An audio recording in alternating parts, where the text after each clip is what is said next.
Friends, आप सबका स्वागत है हमारे यूट्यूब चैनल सक्सेस गुरुकुल पर, जहां हम मॉडर्न हिस्ट्री के अंतर्गत आज करने वाले हैं ब्रिटिश भारत में शिक्षा का विकास व इसके अलावा प्रेस का विकास होता है, इनसे संबंधित प्रश्नों को।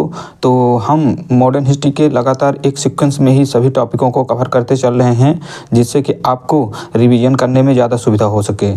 तो आज इस टॉपिक को करेंगे। इसके बाद कल से हम नए टॉपिक जो होंगे भारतीय राष्ट्रीय आंदोलन से संबंधित इंपॉर्टेंट टॉपिक, उनको कवर करना शुरू करेंगे। तो आइए आज इस टॉपिक को रिवीजन करते हैं। फर्स्ट प्रश्न है कि व्यक्तिगत प्रयासों से सर्वप्रथम कलकत्ता में शिक्षा हेतु मदरसा की स्थापना की गई थी। तो व्यक्तिगत प्रयासों से सर्वप्रथम कलकत्ता में जो मदरसा स्थापित की गई थी वो की गई थी वारेन हेस्टिंग के द्वारा, और ये हुई थी लगभग 1773 के आसपास के टाइम में। नेक्स्ट आते हैं कि वर्ष 1784 में वेरी इंपॉर्टेंट क्वेश्चन है ये कि वर्ष 1784 ईस्वी में कलकत्ता में एशियाटिक सोसाइटी ऑफ बंगाल की स्थापना जो कलकत्ता में होती है, किसके द्वारा की गई थी? तो इसका नाम है सर विलियम जोन्स के द्वारा कलकत्ता में एशियाटिक सोसाइटी ऑफ बंगाल की स्थापना होती है। वेरी इंपॉर्टेंट समय इसका याद रखिएगा, 1784। तो एशियाटिक सोसाइटी ऑफ बंगाल के अधीन सर्वप्रथम एशियाटिक सोसाइटी ऑफ बंगाल के अधीन क्या है, भगवत गीता का अनुवाद चार्ल्स विल्किंस ने किया था। चार्ल्स विल्किंस का भी नाम याद रखिएगा, जिसने क्या है भगवत गीता का सर्वप्रथम अंग्रेजी में अनुवाद किया गया था। तथा कालिदास की जो अभिज्ञान शकुंतलम है, तो पहली बार सर विलियम जोन्स के द्वारा। तो कालिदास की अभिज्ञान शकुंतलम जो पुस्तक है उसका अनुवाद अंग्रेजी में विलियम जोन्स के द्वारा, और जो भगवत गीता है जिसको सर्वप्रथम अनुवाद किया गया अंग्रेजी में, तो चार्ल्स विल्किंस के द्वारा किया गया। नेक्स्ट आते हैं कि वाराणसी में प्रथम संस्कृत महाविद्यालय की स्थापना किसने की थी? तो वाराणसी में नेक्स्ट आते हैं, वाराणसी में प्रथम संस्कृत महाविद्यालय की स्थापना जो है वो की जाती है जोनाथन डंकन के द्वारा। प्रथम संस्कृत महाविद्यालय की स्थापना किसके द्वारा की गई? Jonathan Duncan. नेक्स्ट है 1800 में कलकत्ता में असैन्य अधिकारियों के प्रशिक्षण हेतु फोर्ट विलियम कॉलेज की स्थापना होती है। फोर्ट विलियम कॉलेज 1800 में किसके द्वारा की गई? तो लॉर्ड बेलेजली के द्वारा की गई। नेक्स्ट है किस अधिनियम के द्वारा भारत में शिक्षा के प्रसार हेतु 1 लाख रुपए खर्च करने का अधिकार दिया गया? तो वो अधिनियम था चार्टर एक्ट 1813। चार्टर एक्ट 1813 के द्वारा भारत में शिक्षा के प्रसार हेतु 1 लाख रुपए का क्या है, बजट पारित किया जाता है। नेक्स्ट है कि आग्ल प्राच्य विवाद जो है वो किससे संबंधित है? तो भारत में जो शिक्षा पद्धति को लागू करने को तरीका है, जिसमें से क्या है इसको लेकर आग्ल प्राच्य विवाद उत्पन्न होता है। तो भारत में शिक्षा प्रसार को हेतु आग्लवादी यूरोपीय ज्ञान एवं अंग्रेजी भाषा के समर्थक थे, जबकि प्राच्यवादी भारतीय पारंपरिक ज्ञान एवं भारतीय भाषाओं के समर्थक थे। यही था आग्ल प्राच्य विवाद। तो आग्ल जो है ब्रिटेन वाले हैं, इंग्लैंड वाले अंग्रेज, इन्होंने आग्लवादी अंग्रेजी भाषा का समर्थन किया, जबकि जो भारतीय हैं उन्होंने अपने पारंपरिक ज्ञान भारतीय भाषाओं का समर्थन किया। इसी को लेकर विवाद हुआ था। नेक्स्ट है कि शिक्षा के संबंध में विख्यात अधोमुखी निस्यंदन सिद्धांत, डाउन वेल्थ फिल्ट्रेशन थ्योरी, अधोमुखी निस्यंदन सिद्धांत के प्रवर्तक कौन है? तो ये जो शिक्षा से संबंधित सिद्धांत है, अधोमुखी निस्यंदन का सिद्धांत, डाउनवर्ड फिल्ट्रेशन थ्योरी, इसके प्रतिपादक है ऑकलैंड। नेक्स्ट आता है लॉर्ड मैकाले किस शिक्षा पद्धति से संबंधित है? तो लॉर्ड मैकाले जो भारत सचिव हुआ करते थे, इन्होंने अंग्रेजी शिक्षा पद्धति से संबंधित हैं ये। नेक्स्ट है कि भारत में आधुनिक शिक्षा प्रणाली की कब प्रारंभ हुई? तो भारत में आधुनिक शिक्षा प्रणाली का जो प्रारंभ माना जाता है वो 1835 के मैकाले स्मरण पत्र से माना जाता है। नेक्स्ट है कि भारत में अंग्रेजी शिक्षा किस वायसराय के शासनकाल में आरंभ होती है? तो भारत में अंग्रेजी शिक्षा जो है लॉर्ड विलियम बेटिंग, जब लॉर्ड विलियम बेटिंग भारत में वायसराय है, उसी समय मैकाले क्या है, भारत सचिव है, और इसी के द्वारा क्या है शिक्षा प्रणाली की शुरुआत भारत में की जाती है। नेक्स्ट है कि किस घोषणा पत्र को भारतीय शिक्षा का मैग्ना कार्टा कहा जाता है? भारतीय शिक्षा का मैग्ना कार्टा वेरी इंपॉर्टेंट प्रश्न कहा जाता है वुड घोषणा पत्र, जो कि कब आता है? 1854 में। 1854 में आया भारतीय शिक्षा का मैग्ना कार्टा, जिसे वुड घोषणा पत्र के नाम से जाना जाता है। नेक्स्ट अब आते हैं कि वुड घोषणा पत्र के सुझाव पर कलकत्ता, बम्बई, मद्रास में किस वर्ष विश्वविद्यालय की स्थापना होती है? तो वुड घोषणा पत्र के सुझाव के आधार पर 1857 में 1854 में वुड घोषणा पत्र आता है और 1857 में क्या है कि कलकत्ता, मुंबई और मद्रास में विश्वविद्यालयों की स्थापना की जाती है। मनुस्मृति वह प्रथम ग्रंथ है जिसका अनुवाद सबसे पहले संस्कृत से अंग्रेजी भाषा में एक कोड ऑफ जेंटुलॉज के नाम से प्रकाशित हुआ। तो वह कौन सा ग्रंथ है जिसका अनुवाद सबसे पहले संस्कृत से अंग्रेजी भाषा में हुआ और एक कोड ऑफ जेंटुलॉज नाम से प्रकाशित हुआ? तो वो है मनुस्मृति। नेक्स्ट आता है कि पेरिस स्थित रॉयल एशियाटिक सोसाइटी के सदस्यता किस भारतीय को प्रदान की गई थी? तो पेरिस स्थित रॉयल एशियाटिक सोसाइटी की सदस्यता जो है वो प्रदान की गई थी माइकल मधुसूदन दत्त को। अगला प्रश्न है कि बम्बई में प्रथम महिला विश्वविद्यालय की स्थापना किसके द्वारा होती है? तो बम्बई में प्रथम महिला विश्वविद्यालय की स्थापना D.K. कर्वे के द्वारा की गई थी। भारतीय विश्वविद्यालय में धार्मिक शिक्षा के लिए किसने प्रबल रूप से वकालत की थी? तो धार्मिक शिक्षा के लिए प्रबल वकालत की गई थी मदन मोहन मालवीय के द्वारा। बनारस हिंदू विश्वविद्यालय का शिलान्यास किसके द्वारा किया गया? तो बनारस हिंदू विश्वविद्यालय का शिलान्यास किया जाता है लॉर्ड हार्डिंग के द्वारा। भारत में शिक्षा के क्षेत्र में विकास के लिए एनी बेसेंट ने वर्ष 1898 में सेंट्रल हिंदू कॉलेज की स्थापना की, जिसे क्या है वर्ष 1916 में मदन मोहन मालवीय जी के प्रयासों से बनारस हिंदू विश्वविद्यालय बना। तो जो ये एनी बेसेंट ने 1898 में सेंट्रल हिंदू कॉलेज की स्थापना की थी, इसी को मदन मोहन मालवीय जी ने 1916 में बनारस हिंदू विश्वविद्यालय के रूप में स्थापित किया। 1870 में डेविड हेयर के सहयोग से कलकत्ता में हिंदू कॉलेज की स्थापना किसने की थी? तो कलकत्ता में हिंदू कॉलेज की स्थापना की गई थी राजा राम मोहन राय के द्वारा। नेक्स्ट आता है 1847 में रुड़की इंजीनियरिंग कॉलेज के रूप में भारत का प्रथम इंजीनियरिंग कॉलेज की स्थापना किसके द्वारा की गई? तो भारत का जो प्रथम इंजीनियरिंग कॉलेज है वो है रुड़की इंजीनियरिंग कॉलेज, जो कि 1847 में स्थापित हुआ। इसको संस्थापित करने का श्रेय है जेम्स टॉमसन को जाता है। प्रमुख शिक्षा संबंधित आयोगों के बारे में देख लीजिए, ये सबसे ज़्यादा इंपॉर्टेंट है। कौन सा आयोग कब आया और कौन से वायसराय के काल में आया? तो पहला आयोग आता है चार्ल्स वुड डिस्पैच 1854 में। चार्ल्स वुड डिस्पैच आया 1854 में लॉर्ड डलहौजी के कार्यकाल में। हंटर आयोग आया 1882 में लॉर्ड रिपन के कार्यकाल में। रैले आयोग, जिसे विश्वविद्यालय आयोग के नाम से जाना जाता है, रैले आयोग, यह आता है 1902 में लॉर्ड कर्जन के कार्यकाल के दौरान। सैडलर आयोग आता है 17 में। सैडलर आयोग 17 में आता है 1917 में लॉर्ड चेम्सफोर्ड के कालकाल में।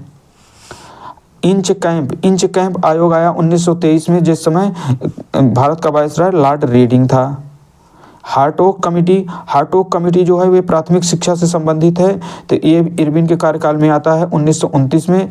और लिंडसे आयोग जो है वो प्रौढ़ शिक्षा से संबंधित है, जो कि 1929 में ही लॉर्ड इरविन के कार्यकाल में आता है। तो लॉर्ड इरविन के कार्यकाल में 1929 में दो आयोग आते हैं, एक तो हार्ट ओक समिति जो प्राथमिक शिक्षा संबंधित, और लिंडसे आयोग जो है वो प्रौढ़ शिक्षा संबंधित है। एक वेरी इंपॉर्टेंट आयोग आता है सर्जेंट आयोग जो है वो 1944 में लॉर्ड बेवेल के कार्यकाल के दौरान आता है। और अंतिम आयोग जो बनता है राधा कृष्णन आयोग, जो आज़ादी के बाद आयोग बनता है राधा कृष्णन आयोग, तो ये बनता है 1948 में लॉर्ड माउंटबेटन के, जिसमें भारत का वायसराय थे। तो ये सभी जो प्रमुख आयोग हैं ये काफ़ी ज़्यादा इम्पोर्टेंट हैं, इनको आप एक बार फिर से पढ़ लीजिएगा PDF के माध्यम से भी। नेक्स्ट आते हैं कि वर्ष 1937 में गांधी जी द्वारा प्रस्तुत की गई वर्धा योजना शिक्षा से संबंधित थी। तो गांधी जी के द्वारा जो एक योजना प्रस्तुत की जाती है वर्धा योजना, और वर्धा योजना का संबंध किससे है? तो वो शिक्षा से संबंधित है। अब आ जाते हैं आधुनिक भारत में प्रेस का विकास। ये भी काफ़ी इंपॉर्टेंट चैप्टर है, यहाँ से भी क्वेश्चन पूछे जा सकते हैं। तो भारत का प्रथम समाचार पत्र कौन है? तो भारत का प्रथम समाचार द बंगाल गजट है, जो कि वर्ष 1780 ईस्वी में जेम्स अगस्त हिक्की के द्वारा प्रतिपादित किया गया। तो प्रथम समाचार पत्र किसके द्वारा प्रकाशित होता है? जेम्स अगस्त हिक्की के द्वारा 1780 ईस्वी में। बर्नाकुलर प्रेस एक्ट किस वायसराय के समय काल में पारित हुआ था? तो बर्नाकुलर प्रेस एक्ट जो है वो लॉर्ड लेटन के कार्यकाल में पारित हुआ था। 1866 में संपादित ज्ञान प्रदायिनी पत्रिका का संस्थापक कौन था? तो 1866 में संपादित एक ज्ञान प्रदायिनी पत्रिका के संस्थापक थे नवीन चंद्र रॉय। भारत में सर्वप्रथम प्रेस सेंसरशिप किसने लागू किया? तो भारत में सर्वप्रथम प्रेस सेंसरशिप को लागू किया था लॉर्ड बेलेजली ने। अल हिलाल एवं अल बलाग नामक पत्रिकाएं किसके द्वारा प्रतिपादित की गई? तो अल हिलाल एवं अल बगाल नामक पत्रिका जो है वो मौलाना अबुल कलाम आज़ाद के द्वारा प्रकाशित की गई। तो अल हिलाल और अल बलाग ये दोनों किसकी पत्रिकाएं हैं? ये है मौलाना अबुल कलाम आज़ाद की। अमृत बाजार पत्रिका किसके द्वारा स्थापित हुई? तो अमृत बाजार पत्रिका की स्थापना हुई शिशिर कुमार घोष के द्वारा। अमृत बाजार पत्रिका वेरी इंपॉर्टेंट पत्रिका है। तो इसको किसके स्थापित किया था? इन्होंने किया था शिशिर कुमार घोष। रामानंद चटर्जी द्वारा बंगाली भाषा में संपादित मॉडर्न रिव्यू पत्रिका कहाँ से प्रकाशित हुई? तो मॉडर्न रिव्यू पत्रिका रामचंद्र चटर्जी की बंगाली भाषा में हुई थी कलकत्ता से। वर्ष 1878 vernacular press act Lord Ripon ने 1882 में रद्द कर दिया, जिसे रिपन को प्रेस का मृत्युदाता कहा जाता है। तो वर्नाकुलर प्रेस एक्ट जो है वो लॉर्ड लिटन के द्वारा लाया जाता है 1878 में, और जिसको फिर समाप्त करता है 1882 में वो है रिपन। तो लिटन के द्वारा लाया जाता है, रिपन के द्वारा समाप्त किया जाता है। रिपन को इसीलिए प्रेस का मुक्तिदाता भी कहा जाता है। पत्रकार के कर्तव्य का निर्वहन करते हुए जेल जाने वाले भारतीय कौन हैं? तो पत्रकार कर्तव्य का निर्वहन करते हुए जेल जाने वाले हैं वो हैं बाल गंगाधर तिलक। एक साप्ताहिक के रूप में यंग इंडिया का शुभारंभ किसने किया? तो यंग इंडिया जो साप्ताहिक पत्रिका थी इसका शुभारंभ किया गया होम रूल पार्टी के द्वारा। भारतीयों द्वारा अंग्रेजी भाषा में प्रकाशित प्रथम समाचार पत्र कौन है? तो भारतीयों के द्वारा जो पहला समाचार प्रकाशित हुआ वो अंग्रेजी भाषा में था, वो था हिंदू पैट्रियट समाचार पत्र भारतीयों द्वारा प्रतिपादित प्रथम समाचार पत्र है जो अंग्रेजी भाषा में है। अमेरिका में फ्री हिंदुस्तान अखबार किसने प्रकाशित किया? तो अमेरिका में फ्री हिंदुस्तान अखबार को प्रारंभ किया तारकनाथ दास के द्वारा अमेरिका में फ्री हिंदुस्तान अखबार प्रारंभ हुआ। कानपुर में प्रकाशित प्रताप समाचार पत्र के माध्यम से विजय सिंह पथिक ने बिजौलिया आंदोलन का पूरे भारत में चर्चा का विषय बना दिया गया था। तो कानपुर से प्रकाशित समाचार पत्र प्रताप के माध्यम से विजय सिंह पथिक ने क्या है बिजौलिया आंदोलन को पूरे भारत में चर्चा का विषय बना दिया था। नेक्स्ट है कि फारसी साप्ताहिक मिरात उल अखबार किसके द्वारा प्रकाशित होता था? तो इसको हम कल जब धार्मिक आंदोलन पढ़ रहे थे उसमें पढ़े थे कि राजा राम मोहन रॉय के द्वारा मिरात उल अखबार नामक समाचार पत्र प्रकाशित किया जाता था, जिसमें क्या है एकेश्वरवाद का प्रचार करना था। रॉबर्ट नाइट ने कलकत्ता में 1878 में अंग्रेजी भाषा में किस पत्रिका का संपादन किया? तो रॉबर्ट नाइट की पत्रिका अंग्रेजी भाषा में पत्रिका है वो है स्टेट्समैन किसकी पत्रिका है? तो ये रॉबर्ट नाइट की अंग्रेजी भाषा की पत्रिका है। नेक्स्ट आते हैं कि इंडियन मिरर नामक समाचार पत्र का प्रकाशन कहाँ से होता था? तो इंडियन मिरर नामक समाचार अखबार का प्रकाशन जो है वो कलकत्ता में होता था। बहिष्कृत भारत पत्रिका से किसका संबंध है? तो बहिष्कृत भारत पत्रिका से संबंध है डॉक्टर भीमराव अंबेडकर का। हरिजन पत्रिका के प्रारंभकर्ता कौन है? तो हरिजन पत्रिका प्रारंभ की गई महात्मा गांधी जी के द्वारा। लिटन द्वारा वर्नाकुलर प्रेस एक्ट पारित कर किस वर्ष भारतीयों को समाचार पर प्रतिबंध लगा दिया गया? तो इसको अभी पढ़ चुके हैं कि 1878 में लिटन के द्वारा वर्नाकुलर प्रेस एक्ट लाया जाता है, जिसके बाद क्या है समाचार पत्रों पर सेंसरशिप लगा दी जाती है, प्रतिबंध लगा दिया जाता है। और इसके बाद 1882 में रिपन के द्वारा इसे समाप्त भी कर दिया जाता है। वर्ष 1920 में लाहौर में लाला लाजपत राय द्वारा उर्दू भाषा में वंदे मातरम समाचार पत्र का प्रारंभ किया गया वर्ष 1920 में। सोम प्रकाश नामक समाचार पत्र की शुरुआत किसने की थी? सोम प्रकाश नामक समाचार पत्र की शुरुआत की गई थी ईश्वरचंद्र विद्यासागर के द्वारा सोम प्रकाश नामक समाचार पत्र की शुरुआत की गई थी। इसको भी आप वेरी इंपॉर्टेंट प्रश्न है, याद रखिएगा। नेक्स्ट है लीडर अखबार किस कार्य के लिए प्रसिद्ध था? तो लीडर अखबार उदारवादियों की नीतियों को प्रचार करने के लिए था। तो उदारवादियों की नीतियों को प्रचार करने के लिए कौन सा अखबार था? वो था लीडर अखबार। अंग्रेजी साप्ताहिक पत्र वंदे मातरम के साथ किसका संबंध है? तो अंग्रेजी साप्ताहिक पत्र वंदे मातरम के साथ संबंध है अरविंद घोष का।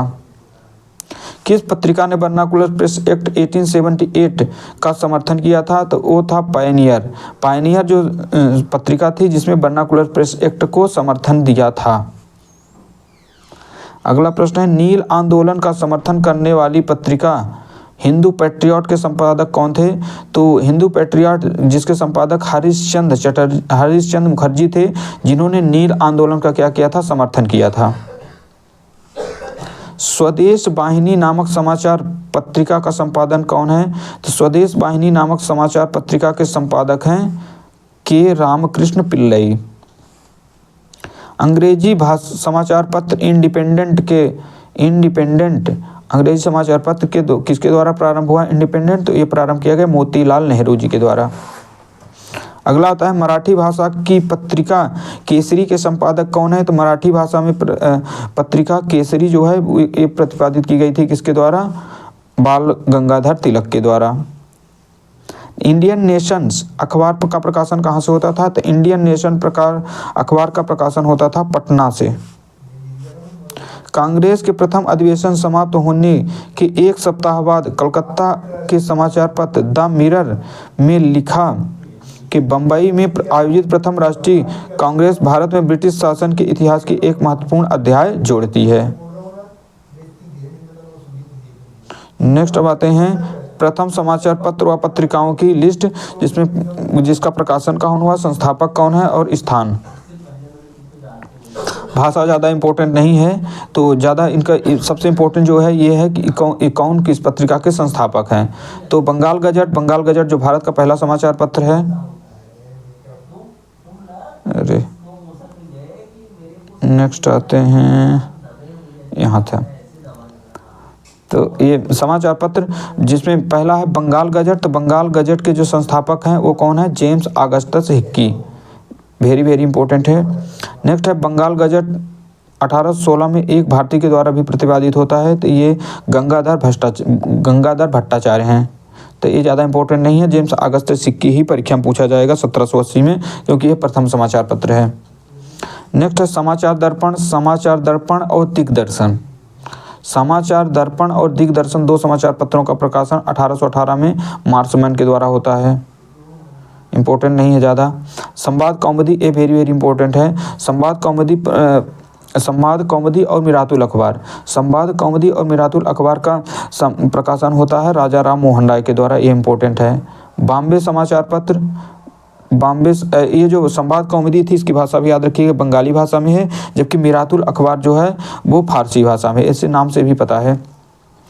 नेक्स्ट है बॉम्बे समाचार पत्र। बॉम्बे समाचार पत्र का प्रकाशन होता है फरदोंजी मर्जबान के द्वारा। यह गुजराती भाषा में था। बंगदत्त के प्रतिपादक हैं द्वारकानाथ टैगोर व प्रसन्न टैगोर। नेक्स्ट आते हैं जामे जमशेद पत्रिका प्रकाशक हैं PM मोतीवाला।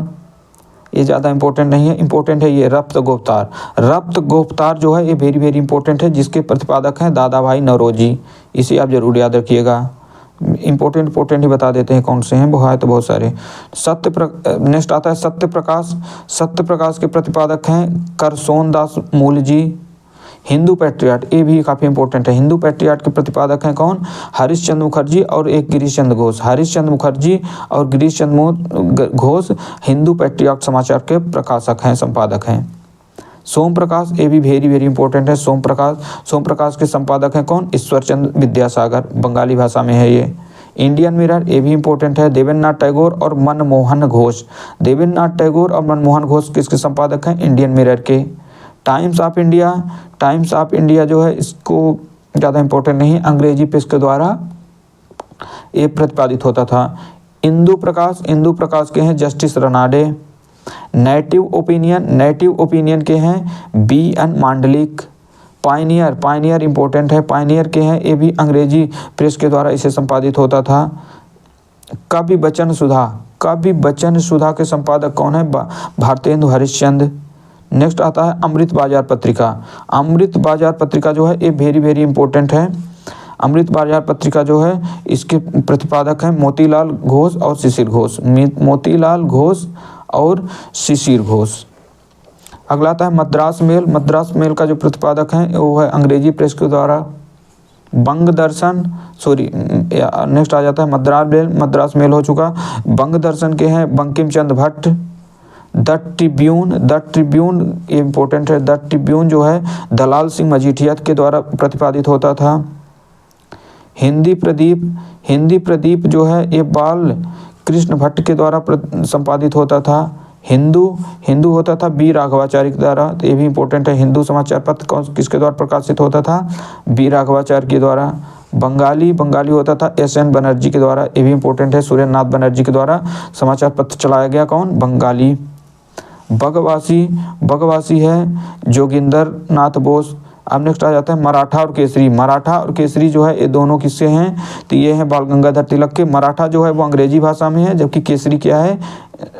मराठी भाषा में है। नेक्स्ट आते हैं इंडिया। तो इंडिया है दादा भाई नौरोजी के द्वारा। हिंदुस्तान स्टैंडर्ड है सच्चिदानंद सिन्हा के द्वारा। सच्चिदानंद सिन्हा द्वारा प्रकाशित समाचार पत्र कौन है? तो वह है हिंदुस्तान स्टैंडर्ड। इंडियन रिव्यू का प्रतिपादन किया G.A. नटेशन के द्वारा। इंडियन ओपिनियन ये वेरी इंपॉर्टेंट है। इंडियन ओपिनियन जो कि महात्मा गांधी जी ने साउथ अफ्रीका में इसको चलाया था और अंग्रेजी भाषा में था। इंडियन सोशलिस्ट ये भी इंपॉर्टेंट है। 1905 में ये श्याम जी कृष्ण वर्मा के द्वारा लंदन में इंडिया हाउस की स्थापना की गई थी और वहीं से क्या है इंडियन सोशलिस्ट नामक समाचार पत्र का प्रकाशन होता था। युगांतर ये भी इंपॉर्टेंट है। युगांतर के जो प्रमुख संपादक है वो है बरिंद्र कुमार घोष, जो कि कलकत्ता में बंगाली भाषा में प्रकाशित होता रहा है। वंदे मातरम जो है ये लाला हरदयाल और श्याम जी कृष्ण वर्मा के द्वारा पेरिस से प्रकाशित किया गया। नेक्स्ट आते हैं प्रताप का जो संपादन किया गया वो किया गया गणेश शंकर विद्यार्थी के द्वारा कानपुर में हिंदी भाषा में कानपुर से। तो ये सभी समाचार पत्र को हमने एक बार देख लिया अच्छे से। आप इसे PDF के माध्यम से आपको हम टेलीग्राम में दे देंगे, उसके माध्यम से आप ज़रूर एक बार फिर से इन सबको रिवाइज कर लीजिएगा, तब आपको अच्छे से याद हो जाएगा। तो उम्मीद करते हैं आपको क्लास ज़रूर अच्छी लगी होगी। आज की क्लास में बस इतना ही। आप सभी को बहुत बहुत धन्यवाद। जय हिंद।